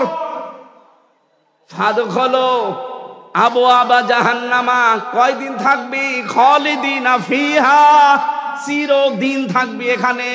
কুল্লামা আরাদু আই ইয়াখরুজু মিনহা উইদু ফিহা, বারবার ওরা বের হওয়ার জন্য চেষ্টা করবে, কিন্তু আবার তাদেরকে আল্লাহ ফিরিয়ে দেবে। ওয়াকিলা লাহুম যুকু আযাবান নারিল্লাতী কুনতুম বিহি তুকাদ্দিবুন, বলবে প্রবেশ কর ওখানে, আরেকটু মজা চাক। দুনিয়ায় জাহান্নামের কথা বলতে গেলে এই ঠাট্টা বিদ্রুপ করে উড়িয়ে দিতিস। এখন দেখ কেমন লাগে। মিথ্যা মনে হতো তোদের কাছে যে এরকম কিছু মনে হয়নি, আজকে তোরে আমি দেখাবো। দেখ কেমন লাগে। এই দেখ কেমন লাগে এই শব্দটা আমার আদালত চত্বরের দিকে বারবার নিয়ে যায়। যখন আদালতে মাজার ভেতরে দড়ি দিয়ে, ডান্ডা বেড়ি পরিয়ে, পেছনে হ্যান্ডকাপ দিয়ে পুলিশে টানতে টানতে আমারে নিয়ে যেত। আদালত চত্বরে অনেক নাফরমানকে আমি দেখেছি এখন যারা জেলে আছে। আমি সালমান এফ রহমানকে দেখেছি কয়েকবার, দরবেশকে। ও টিপ্পনি কাটতো যে দেখ কেমন লাগে। এখন আমরা বলি যে দেখ কেমন লাগে। কথা বলেন না কেন? আপনাদের জেলার একজন বলতো ফিটনেস বিহীন, কথা বলছে না, লাইসেন্স বিহীন। এখন আপনি দেখেন কেমন লাগে। আপনার তো ফিটনেসও নেই, লাইসেন্সও নেই, চেহারা কি হয়ে গেছে দেখেছেন? তাও তো এখনো ডিম দেয়নি। আমার রিমান্ডে 10 দিন, 10 দিনই আমাকে এই যে আঙ্গুল তুলে ফেলার, এই যে এইগুলো তুলে ফেলে না নখ, এই মেশিন নিয়ে এসে দেখাতো আর ডিম নিয়ে আসতো। যে এই কয়দিন রিমান্ডে 10 দিন মাটির নিচে আমার নিয়ে গেছে। প্রতিদিন আমার এই যে এই নখ তোলার ওইগুলো নিয়ে এসে বলতো এই যেগুলো নিয়ে নখ তুলি আমরা। শফিকুল ইসলাম মাসুদের নখ আমরা তুলেছি। দেলাওয়ারকে আমরা একেবারে ফুটবলের মতো পিটিয়েছি। যে অফিসার তাদের দায়িত্বে ছিল, আমারও দায়িত্ব, শয়তানগুলো ছিল, আমারে বলতো দেলাওয়ারকে আমরা তার গরম করে লজ্জাস্থানে ঢুকিয়েছি। ওর পুরুষত্ব নষ্ট হয়ে গেছে। চিকিৎসার পরে আল্লাহ এখন আবার ফেরত দিয়েছে। আমার আজকের তেলাওয়াত কিন্তু 2 নাম্বার আয়াতে কিন্তু এই কথাগুলো আসবে। আল্লাহ রাব্বুল আলামিন বলেন আম্মাল্লাযীনা আমানু ওয়া আমিলুস সলিহাত, যে মানুষগুলো ঈমান আনে আর ঈমানের দাবি অনুযায়ী যারা আমলে সালেহ করে, ভালো ভালো কাজের আঞ্জাম দেয়, ফালাহুম জান্নাতুল মাওয়া, এদের জন্য আমি আল্লাহ জান্নাতুল মাওয়া রেখে দিলাম। নুজুলাম বিমা কানু ইয়ামালুন, তাদের কাজকর্মের কারণে এটা তাদের মেহমানদারি। বলেন সুবহানাল্লাহ। আমরা এবার শব্দের দিকে যাই। আল্লাহ বলেন আম্মাল্লাযীনা আমানু, প্রথম যারা ঈমান আনে কি করে? অজাতপুরবাসী মন থেকে বলবেন ঈমান আমরা এনেছি না ঈমান পেয়েছি? পেয়েছি। বাপ দাদা মুসলমান ছিল, আমরা মুসলমান। কথা বলেন না কেন? আমরা কি সাহাবীদের মতো ঈমান এনেছি? না। আল্লাহ কিন্তু পুরা কোরআনে কোন জায়গায় বলেননি যারা ঈমান পেয়েছো, না। প্রত্যেক জায়গায় বলেছে ইন্নাল্লাযীনা আমানু, নিশ্চয় যারা ঈমান এনেছে। ঈমান আনা আর ঈমান পাওয়া এক জিনিস না। আমরা যেহেতু পেয়েছি এই জন্য মূল্য নেই। যদি আনা লাগতো বেলালের মতো তাহলে আহাত আহাত করতেন, তারপরও ঈমান ছাড়তেন না। কথা বলেন ঠিক কিনা? এবার আমার প্রশ্ন, ঈমান আনতে হলে কিন্তু একটা কাজ করা লাগে, তার নাম তাগুত ছেড়ে দেওয়া। তাগুত ছেড়ে না দিয়ে ঈমানের দাবি করলে ওর কোনো মূল্য নেই। এটাকে আমি বানালাম। সূরা বাকারার 256 নাম্বার আয়াতের মাঝের অংশে আছে ফামাইয়াকফর বিত্তাগুতি ওয়া ইউমিন বিল্লাহ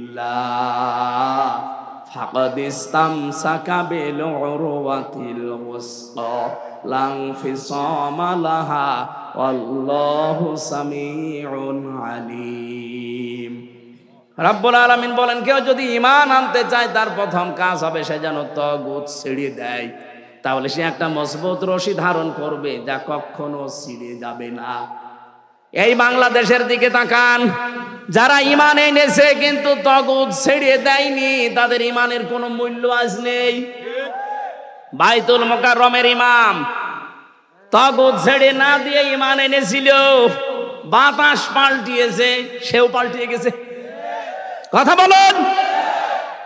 আর ডক্টর শফিকুল ইসলাম মাসুদ, দেলাওয়ার হোসেন, সাইদিনা দেলাওয়ার হোসেন যেটা শিবিরের সভাপতি ছিল সাবেক, ঠাকুরগাঁও বাড়ি, যেটার ওই লজ্জাস্থানে তার গরম করে ঢুকিয়েছে জালেমরা। এরা ঈমান এনেছে কিন্তু তাগুত ছেড়ে দিয়ে। এজন্য 57 দিন রিমান্ডে ছিল, 57 দিন। তারপরেও তাদেরকে জালেমরা এক চুল টলাতে পারে নাই। আপনি এরপরও প্রমাণ চান? যারা ঈমান আনে তাগুত ছেড়ে দিয়ে তামাম দুনিয়া একদিকে গেলেও আপনি তাকে টলাতে পারবেন না। আপনি দেখেন না দেলাওয়ার হোসেন সাঈদী 13 বছর জেল খেটেছে লোকটা, এক চুলো টলেনি। আমি তো ছিলাম শেষের দিকে, তাকে পেয়েছি আমি একদিন 10 মিনিট মাত্র। এখনো পর্যন্ত যে ঈমান তার ছিল, অথচ ধরা পড়ার পরে তাকে অফার দিয়েছিল। আমারে বলতো হামজা, প্রথমে আমারে অফার দিয়েছিল যে আপনি জামাত ইসলাম ছেড়ে দেন, আপনি নিজে একটা রাজনৈতিক দল খোলেন, অথবা নিজেই আপনি পীর হয়ে যান, হাজার হাজার মুরিদ আপনার হবে, কিচ্ছু চিন্তা নেই আপনার, এই জেলেও আর যাওয়া লাগবে না। ওই সময় যদি এটা করতাম, 13 বছর আমার জেল খাটা লাগতো না। উনি যেহেতু ঈমান এনেছিলেন কিন্তু তাগুত ছেড়ে দিয়ে, এই জন্য টলাতে পারে নাই। আর যারা ঈমান এনেছে কিন্তু তাগুত ছেড়ে দিয়ে না, এই মানুষগুলোর ঈমান আজ টিকে নেই। এই ফরিদউদ্দিন মাসউদ ওর ঈমান টিকে আছে। ওরে আপনি এক জায়গায় নিয়ে 2টা বাড়ি দেবেন, ও আপনাকে বাপ বলতে যে চাচা বলে ফেলবে। জেলখানায় বহু আলেমকে দেখেছি ঈমান টিকিয়ে রাখতে পারে নাই, শেষ পর্যন্ত অনেককে তারা রবের জায়গায় বসিয়ে ফেলেছে। আজকে আমি দুপুরবেলা ছিলাম কুমিল্লা সদর দক্ষিণ না কোথায় যেন, মুফতি জসিমউদ্দিন রহমানী হাফিজাহুল্লাহ, উনি আমার আগে কথা বলছিলেন। এক জায়গায় ছিলাম আমরা, ওনার যে ঈমান, ওরকম ঈমান এই দেশে হাজারো আলেমেরও নেই। উনি ঈমান এনেছে তাগুত ছেড়ে দিয়ে, আর আমরা অনেকে আজ ঈমানের দাবি করি তাগুতের সাথে মিলে থেকে। না তো কোনো মানুষ ওলামা লীগ করতে পারে একজন আলেম হয়ে? আমাকে যেই দিন ধরে ওই দিন রিমান্ডে এই শেখ ইমরান, এই শয়তান এসপি, এই শয়তান আমারে প্রথম দিন রিমান্ডেই বলেছিল যে আপনাকে যা বলতে বলছি এইগুলো শুধু বলবেন জামাত ইসলামের বিরুদ্ধে, আকিজ গ্রুপের বিরুদ্ধে, আর আপনি দেশের বিরুদ্ধে এই এই কাজ করেন। এইগুলো আমরা পয়েন্ট আকারে লিখেছি, 13টা পয়েন্ট লিখেছি। বলছে এটা শুধু আদালতে যে ম্যাজিস্ট্রেটের কাছে বলবেন, আপনাকে কালকে ছেড়ে দেব। না, শুধু ছেড়ে দেব তা না, আমার অফার দিয়েছিল যে আমার কুষ্টিয়া বিশ্ববিদ্যালয়ে আপনাকে উলামা লীগের সেক্রেটারি বানিয়ে দেব। মানে শব্দ ওদের হাতের ভেতরে। ওই সময় যদি মেনে নিতাম, মালও কামাতে পারতাম। আগে কি সুন্দর মাল কামাইতাম, ওইটাও কামাতে পারতাম। 3 বছর আমার এই ফাঁসির কন্ডেম সেলের ভেতরও থাকা লাগতো না, কিন্তু আমার ঈমানটা চলে যেত। কথা বলছে না কেন? পুরা একেবারে টাটকা বেঈমান হয়ে যেতাম না? এখন আমার এই আপার সাথে পালানো লাগতো। কথা বলছে না কেন? কোথায় গেলেন সেই ফিটনেস, সেই লাইসেন্স নেই আর, এখন সব শুকিয়ে গেছে। সেদিন আমি আদালতে হাজিরা দিতে গিয়েছিলাম, যে দেখি আপা নামতেছে, কিছুই নেই, মুখ একেবারে মনে হচ্ছে পেঁচার মতো শুকিয়ে গেছে। মানে পাশাপাশি তো নিয়ে যায়, ওনারা তোলে আর আমারে নামায়। জিজ্ঞাসা করতে গেলাম, আপা কেমন আছে? আর ফিটনেস নেই, লাইসেন্সও নেই, এখন থাকেন পড়িয়ে। এখন কয়েকজন পাগল হয়ে গেছে দেখছি, এই মানুষগুলো ঈমান ইসলামের বিরুদ্ধে, আলেমদের বিরুদ্ধে কথা বলছে। এই কিশোরগঞ্জের একজনের নাম শুনছি, আমি দেখতে পাচ্ছি এই লোকটার নাম ফজু পাগলা। পাগল হয়ে গেছে, এর পাবনায় পাঠাতে হবে।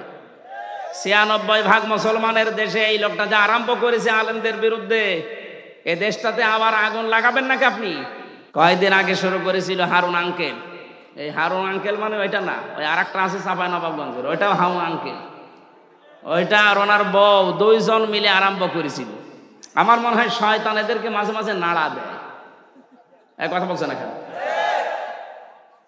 এরা ঈমানের দাবি করতে 15.5 বছর দেখতাম মাঝে মাঝে কোরআনের আয়াত দিয়ে কথা বলতো। ঈমান এনেছে কিন্তু তাগুত ছেড়ে না দিয়ে। আমি যে বারবার প্রথম থেকে বলছি না, যে মানুষের তৈরি করা আইন যারা দুনিয়ায় কায়েম করতে চায়, বিজয় করতে চায়, এটা সবচাইতে বড় অনর্থক কাজ। আপনি এই কাজে থাকবেন কোন কারণে? এখনই যদি মরে যান, আপনি তো চির জাহান্নামী। আপনার বিশ্বাস হচ্ছে না যে আপনি জাহান্নামে যাবেন? সূরা নাহালের এই যে 36 থেকে 38 আয়াতগুলো পড়ে বাংলায় মিলান, যান, আপনি কোথায় যাবেন নিজেই টের পাবেন। এই জন্য ঈমান যারা আনতে চান, আগে তাগুত ছেড়ে দেন। এই দেলাওয়ার ভাইয়ের মতো, মাসুদ ভাইয়ের মতো ঈমান আনতে হলে আগে তাগুত ছেড়ে দেন। তামাম দুনিয়া একদিকে যাবে, আপনাকে টলাতে পারবে না। আমিলুস সালিহাত সালেহাত মানে আমরা মনে করি নেক কাজ, শুধু সৎ না। সালেহ মানে যোগ্য। সালেহ মানে কি? যারা আরবি গ্রামার জানে, আধুনিক ব্যাখ্যাগুলো বের হচ্ছে। সালেহ মানে যোগ্য। আমাদের যোগ্যতা অর্জন করা লাগবে। আজ চেয়ার বাংলাদেশে 16টা 28টা চেয়ারই এখনো আছে, কিন্তু যোগ্যতা সম্পন্ন মানুষ নেই। এই কথা বলছেন না কেন? কারণ এতদিন যারা ছিল তারাই আছে, তাদেরকে এখন আমার মনে হয় সংস্কার চলছে, সবগুলোকে ওখান থেকে নামিয়ে যারা বৈষম্যের শিকার ছিল এতদিন তাদেরকে বসাতে হবে। কিন্তু এই মানুষগুলো যোগ্য হওয়া লাগবে। যোগ্যতা সম্পন্ন মানুষ যদি আপনি বসাতে না পারেন, এই পৃথিবী দুর্নীতিমুক্ত করতে পারবেন না। যদি আমরা ঈমান আনতে চাই তগুত ছেড়ে দিয়ে এবং যোগ্যতা অর্জন করি, জান্নাতুল মাওয়া, তার জন্য আমি জান্নাতুল মাওয়া রেখে দিলাম। এখন মাওয়া কি? আমরা অনেকে মনে করি জান্নাত, এটা জান্নাতের একটা দরজার নাম। মাওয়া কি বলেন তো? এখানে জান্নাত কয়টা? একটা। জান্নাতের দরজা বা স্তর 8টা না 100টা পেয়েছি আমি। 8টা আমরা প্রসিদ্ধ জানি, তার ভেতরে মাওয়া একটা। তার মানে ঈমান আনার পরে আমলে সালেহ যোগ্যতা অর্জন যদি করতে পারেন, আপনাকে আল্লাহ এমন একটা জান্নাতে প্রবেশ করাবে, নুজুলাম বিমা কানু ইয়ামালুন। আপনার এই কাজ কারবারের কারণে এটা আল্লাহর পক্ষ থেকে মেহমানদারি।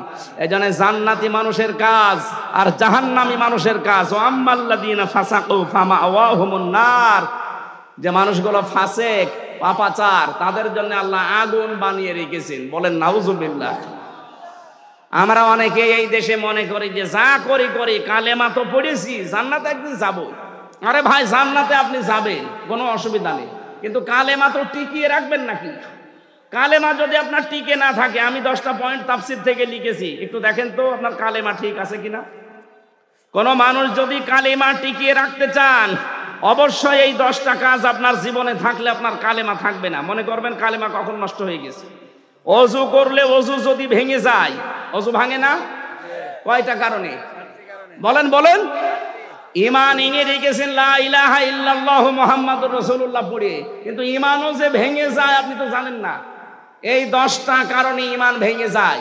ভাঙা অজু দিয়ে যেমন নামাজ হয় না, ভাঙা ঈমান দিয়ে জান্নাত পাওয়া।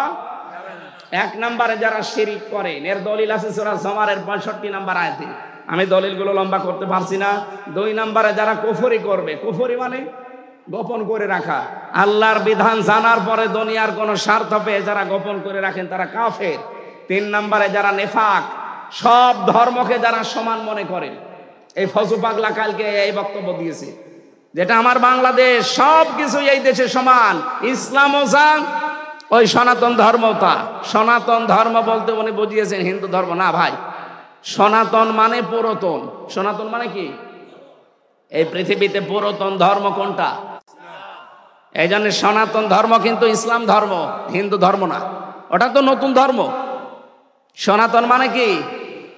এই পৃথিবীতে 4500 ধর্ম আছে, যারা সব ধর্মকে সমান মনে করেন। আল্লাহ বলেন না, আমার কাছে একটাই ধর্ম, তার নাম কি? ইন্নাদ-দীনা ইনদাল্লাহিল ইসলাম। যারা সব ধর্মকে সমান মনে করেন, আপনার ঈমান চলে গেছে। বলে ধর্ম যার যার উৎসব, আপনার ঈমান আছে? আর এরপরে নবী ছাড়া অন্য কারো আদর্শ যদি কেউ ভালো মনে করে, এদেশে করে না। 5 নম্বরে আল্লাহর বিধানকে যাদের ভালো লাগে না। 6 নম্বরে দ্বীনের বিধানকে নিয়ে যারা কটূক্তি করে, সবগুলো এই দেশই হচ্ছে। 7 নম্বরে যারা জাদুকর, এই এলাকায় সব নেই। এই তাবিজ তোবাজ করে, জাদু করে মানুষের জীবন নষ্ট করে দেয়। নবীকে পর্যন্ত জাদু করেছিল। এরপরে যারা অমুসলিমদের বিরুদ্ধে না, মুসলমানদের বিরুদ্ধে অমুসলিমদের সাথে হয়ে যারা ষড়যন্ত্র করে, এখন এদেশে এটা প্রকট আকার ধারণ করেছে। এদেশের মুসলমানদের বিরুদ্ধে ভারতের এই দাদা বাবুদের সাথে মিলে অনেকে কিন্তু ষড়যন্ত্র চালিয়ে যাচ্ছে। 4টা করেছে এই পর্যন্ত, এই 5 অক্টোবর থেকে আজ পর্যন্ত 4টা করেছে, একটাও সফল হয়নি। আনসার লিগ দিয়ে কথা বলছে না কেন? সচিবালয়ে আগুন লাগিয়ে কে? এরপরে হিন্দুদেরকে দিয়ে একটাও সফল হয়নি, আর হবেও না। যারা মুসলিমদের বিরুদ্ধে অমুসলিমদের সাথে মিলে ষড়যন্ত্র করছেন, আপনার ঈমান ভেঙে গেছে, আপনি যতই হাস করেন। এরপরে বেশি কাউকে ইসলামের ঊর্ধ্বে মনে করা, এই দেশে আমার মনে হয় অনেককে ইসলামের ঊর্ধ্বে মনে করা হয়তো, এখনো করা হচ্ছে। ইসলামের ঊর্ধ্বে কেউ আছে? 10 নম্বরে যারা ইসলামের কোন বিধানকে যারা ঘৃণা করেন, এটা সূরা সেজদার 22 নম্বর আয়াতে আছে। আমি ব্যাখ্যাগুলো আর লম্বা করতে পারছি না, কারণ আমি এমনিতে অসুস্থ। আমরা যে কথাগুলো বললাম, আমার ঈমান যেন ভেঙে না যায়। ভেঙে গেলে আপনি যতই লা ইলাহা ইল্লাল্লাহ বলেন, আপনাকে জাহান্নামে আল্লাহ পাঠাবে। বের হতে চাইবেন, আল্লাহ বের হতে দেবে না। এই আয়াতগুলো আমাদের বাস্তব জীবনে আল্লাহ যেন সেট করার তৌফিক দেন। কাফের এবং ইমানদার দুইটা পথ আলাদা। আমরা ইমানদারের পক্ষে আছি, কাফেরদের বিপক্ষে আছি।